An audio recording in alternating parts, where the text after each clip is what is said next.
Advanced Studio Classroom is on the air.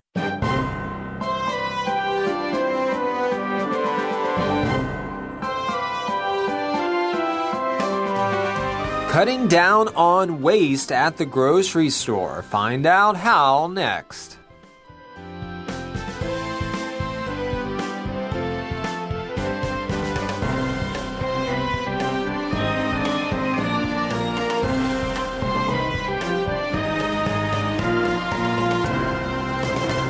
You are listening to Advanced Studio Classroom. My name is Brandon. Today we continue our Newsworthy Clips article. It's July 19th. We hope that you are staying cool on this hot summer day. Here back in the studio with me, I have Josh and Rebecca Kraninski. Welcome back, panelists. It's great to be back. Thanks, Josh, Brandon. It's good to be here. Yeah, Josh, good to have you back as well. What did we talk about yesterday? Yesterday, we talked about how Zika was endangering all the Americas. All right, that's a pretty intense statement. We did learn about the Zika disease study, and it is relatively new in the Americas, and we looked at a specific place in Nicaragua, and it's the study with children there. And I had said all the Americas, but I should clarify, it's mainly Central and South America with perhaps just a touch of the southern U.S. Now, of course, why is it affecting Central and South America more? Well, those are the areas where it's naturally very humid and very warm, which is a good environment for this particular type of mosquito, which carries this disease. Yeah, maybe not so many problems in Alaska, but it's Alaska has mosquito problems, but they're completely different type of mosquito. Some people call the mosquito in Alaska actually the state bird. Oh, my. All right. Right, because I didn't know the that. mosquitoes are so big. Okay. Oh, wow. All right. There you go. I didn't know that. You learn something new every day. Well, today we're not talking about mosquitoes. Thank God. We can take a break from that and talk about zero-waste grocery shopping. And this is an environment piece that we're discussing today. And, of course, we need to reduce waste, and we can do that in different ways. We see that when I go to the grocery store, here in Asia.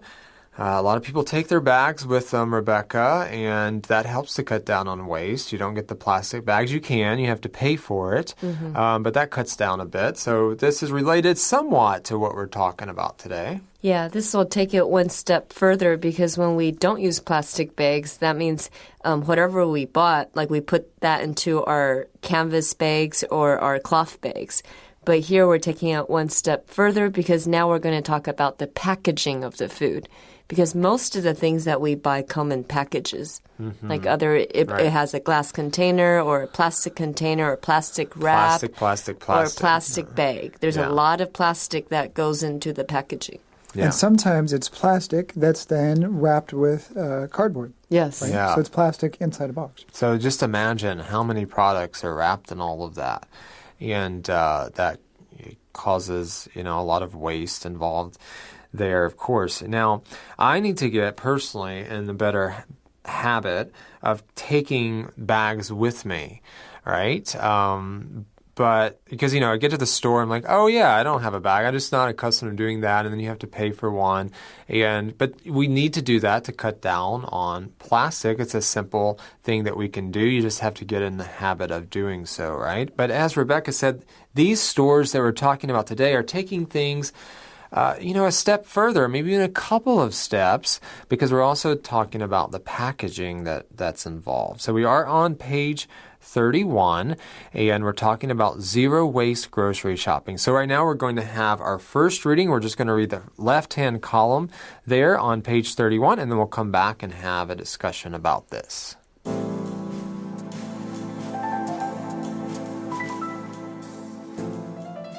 Earth Talk. Zero-waste grocery shopping.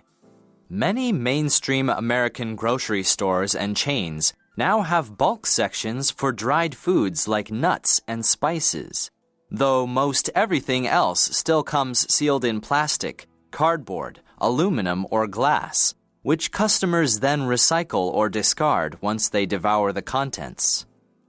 The U.S. Environmental Protection Agency, EPA, estimates that containers and packaging make up almost a quarter of all landfill waste, with the average American generating 4 pounds of trash a day, most of it food-related. One solution to both of these problems is the zero-waste grocery store, which sells in bulk, or loose, to customers who bring their own containers and shopping bags and fill them up with just the amount of food they will eat. Besides the obvious environmental benefits of reducing the stream of waste to landfills and energy-intensive recycling processors, zero-waste grocery stores also tend to be easier on the wallet, given that packaging adds upwards of 40% to the cost of many everyday food items. So this article is focusing here at the beginning on mainstream American grocery stores. And when we talk about mainstream, what are we referring to, Rebecca? Talk about mainstream is the big ones, like the ones that everyone goes to. All right. And just in general, when we use the word mainstream, we're talking about something that it's considered normal. In other words, there are many of these stores in America, and so it's considered commonplace, normal. People wouldn't be surprised by it. And so many mainstream American grocery stores and chains now have bulk sections. Now, when I think of bulk, I think of a store like Costco, for example, Josh. Yeah, so a lot of times when we talk about buying in bulk, we talk about buying in large quantities, right? And usually because if you buy something in large quantities, then the price per individual part is less, right? So if for example, if I'm going to buy, let's say, soy sauce, if I buy a huge gallon of soy sauce, or a huge 4-liter bucket of soy sauce, the amount it's a lot of soy sauce, right? But the amount that you pay per individual serving of soy sauce is a lot less than if you were buying it in a small, let's say, like a quarter of a liter bottle. That's true, and that's why those stores become so popular. Now, there is another thing that maybe a lot of people aren't familiar with is that it's true. There are a number of mainstream grocery stores in the United States that will have bulk sections, and that isn't necessarily meaning that you buy a lot of something. It just means that they're provided in either large barrels or large containers, and you can just measure out as much as you want, and then you pay by weight. So that's going to take some more time, right? And it goes against like the convenience. I guess it could be convenient in a different way, but if you just want to run in the store and grab something, 7-Eleven style, right? This wouldn't work out so well. But, a lot of people these days are concerned about where their food comes from and also, protecting the environment and so forth. And so they're willing to go through these extra steps, right? Especially when it comes to saving money. So here we're talking about dried foods like nuts and spices. And I think everybody's familiar with nuts and spices can be very expensive. And buying them this way in bulk where you just take a scoop and pay for it by how much it weighs, it can be much cheaper. And that's why it can be very popular in mainstream grocery stores in the United States. I really like that idea. You can get what you need, and I think that will benefit the stores because some people, maybe they wouldn't buy it at all, because it's just too much and it's too much of the product and it costs too much. But in this way, they can measure it out and pay for what they need. So they have these bulk sections now in a lot of mainstream grocery stores, but for the most part, things are still sealed in plastic, and they use cardboard, aluminum, or glass. And so customers will later recycle them or not. They'll just discard them. They'll throw them away once they devour the contents, once they use everything up. And so, in other words, Rebecca, we're not really there yet with the zero-waste grocery shopping, and we'll learn later about how they're trying that out. But for the most part, there's still a lot of plastic and so forth involved. Yeah, definitely, because the packaging takes up a lot of space, and it like brands love packaging because it's in the packaging where I can tell it's this brand, not that brand. Yeah. Like if I go buy cereal, perhaps I will buy a particular brand because I look at it and I recognize the brand, so I will buy it. So I kind of wonder on the flip side whether something like this, like when you don't have all the packaging, what brands feel about it. Because a lot of the markup, they put the reason, like one brand is more expensive than another brand, comes from the packaging. Yeah, the marketing aspect, that's a really good point. You want to stand out, right, as a product. Well, what does the U.S. Environmental Protection Agency say with regards to waste in America, Josh? So it says that they estimate that roughly a quarter of all landfill waste. So a landfill is the area where everybody takes their garbage of whatever kind and they bury it in the ground. Right, so here it's saying that almost a quarter of that just comes from the 4 pounds of trash a day that most Americans generate, and most of that is food related. So that would most likely be the majority of which would be the packaging. 4 pounds of trash a day. Wow, that's a lot. That works out to about 1.8 kilograms for our friends here in Asia who don't use pounds. Thank you for that conversion. And so there's a lot of waste going on, so we want to reduce that. Well, what's the solution? One solution to both of these problems is the zero waste grocery store, which sells in bulk or loose, which we've talked about already, to customers who bring their own containers and shopping bags and fill them up with just the amount of food that they need to eat. So, the key point here is, of course, you have to remember to bring that with you, and you have to get in the habit of that. Yeah, so for the existing bulk sections in a lot of grocery stores, what they provide you is a very simple plastic bag. So you're still using plastic bags when you're buying in bulk at a lot of stores. But here, this is different because they expect you to bring your own container, right? And so you see here in the picture at the bottom of the page, a woman using a dispenser in order to fill up her own bag with, which is most likely some sort of cereal or grain. Yeah, and I love cereal, so that's nice to see that there. Well, I have a question for you, Brandon. Yeah. So are you familiar with the generic breakfast cereals? Some of them, yes. Yeah, and a lot of those, they kind of just sell them in plastic bags, right? That's true. They don't even have the shiny box of the packaging. That's true.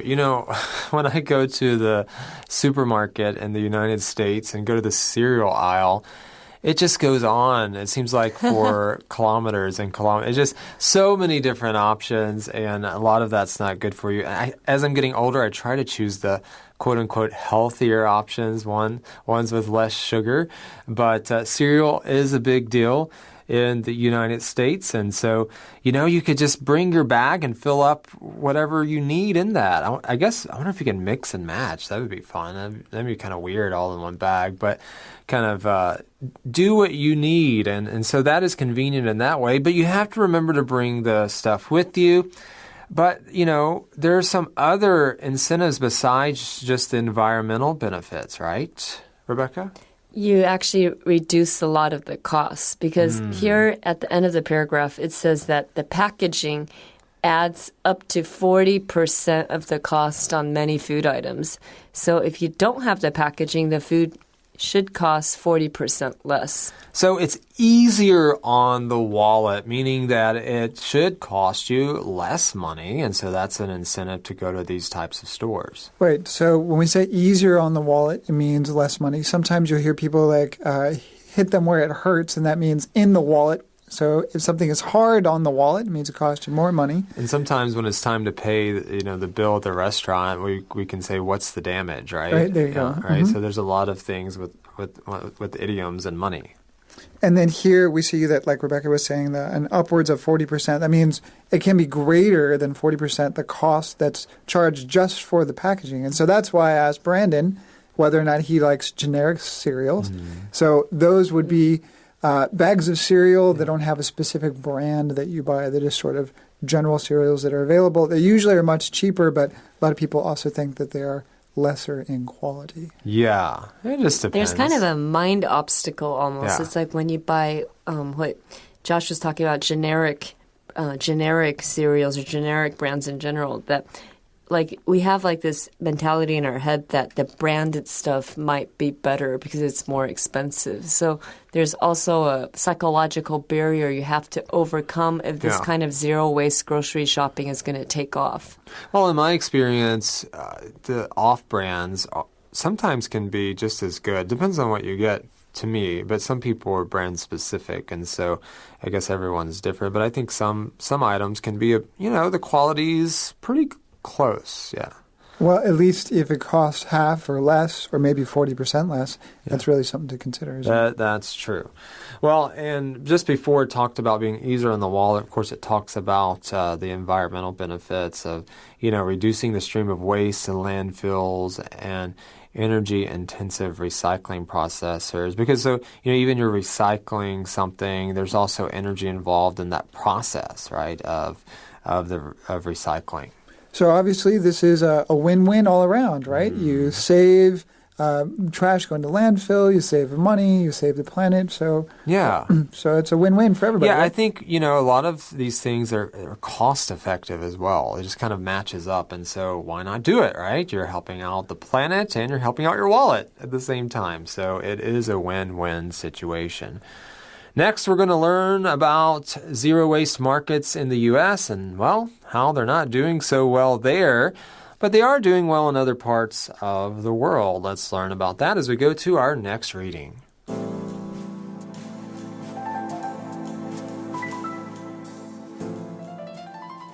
Zero-waste markets are a hard sell in the U.S., but that hasn't stopped a few entrepreneurs from trying.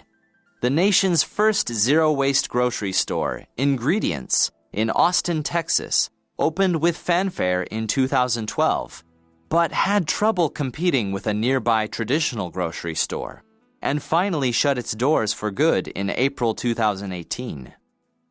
We realized we weren't changing shoppers' habits, Erica Howard Cormier, Ingredients' former GM, told CNBC. You have to plan a lot to go to the grocery store with your own containers, and people would go to the store across the street because they forgot their container. Nevertheless, others have ventured forth undaunted. In Vancouver, BC, is NADA, one of the biggest and most successful zero-waste markets in the world. The store claims to have diverted some 30,500 containers from landfills since opening in 2014.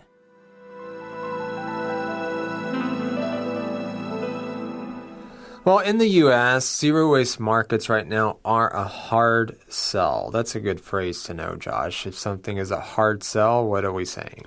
Well, we're saying that it's very difficult to convince people to do something. So if you sell someone on doing something, you convince them that they ought to do it. If something is a hard sell, it's very difficult to convince other people that that's what they should do.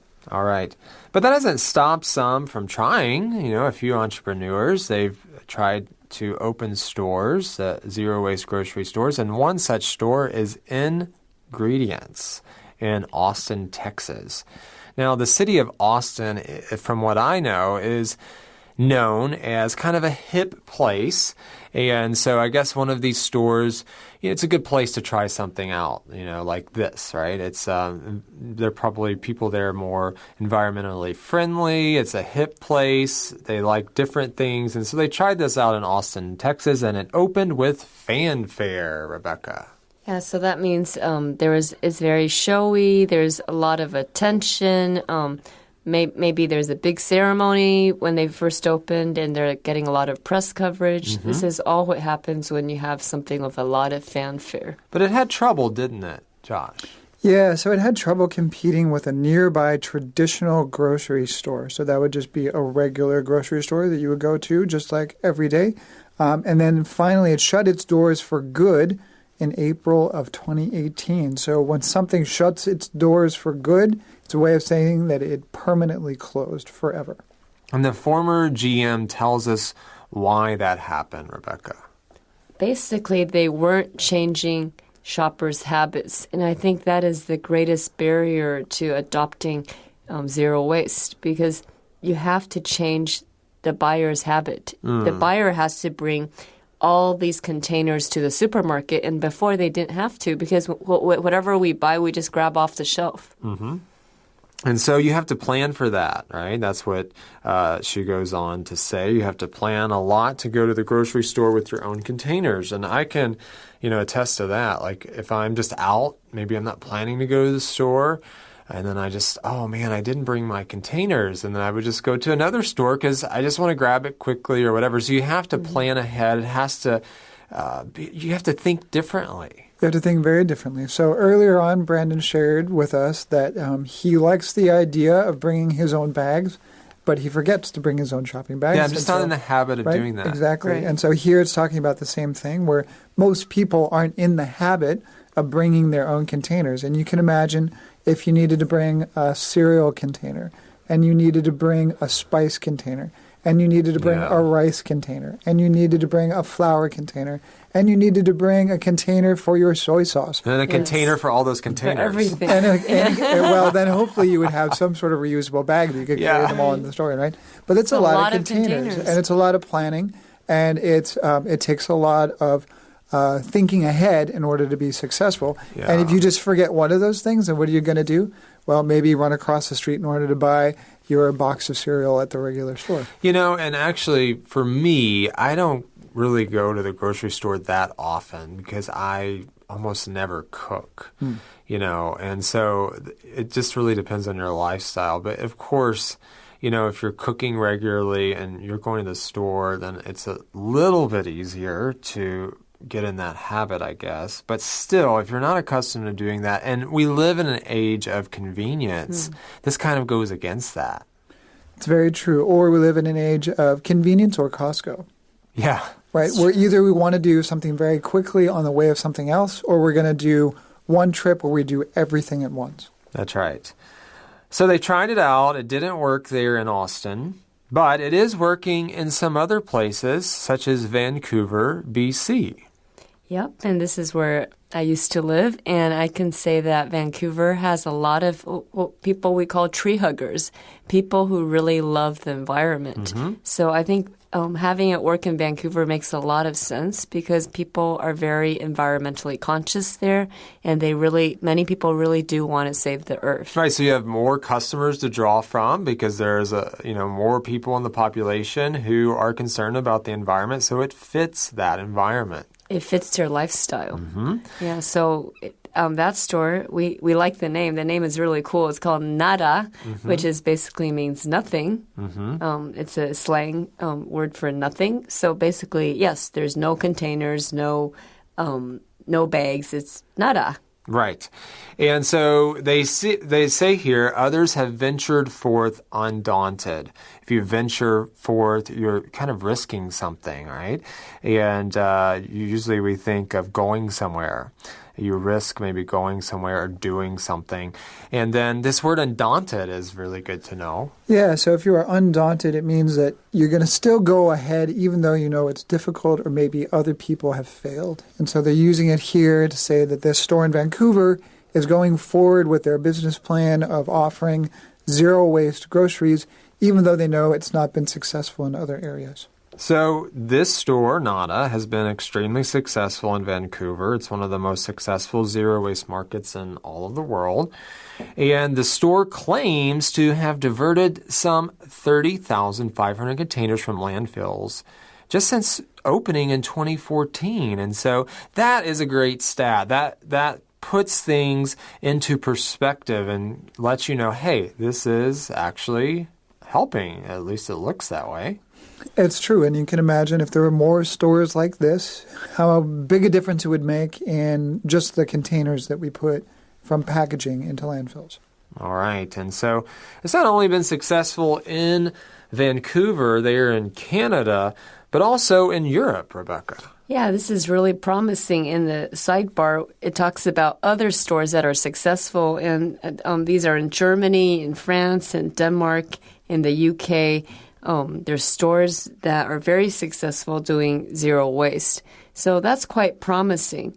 It means that some areas of the world are catching on to this trend. So hopefully this trend will catch on to more areas of the world, including here in Asia. Yeah.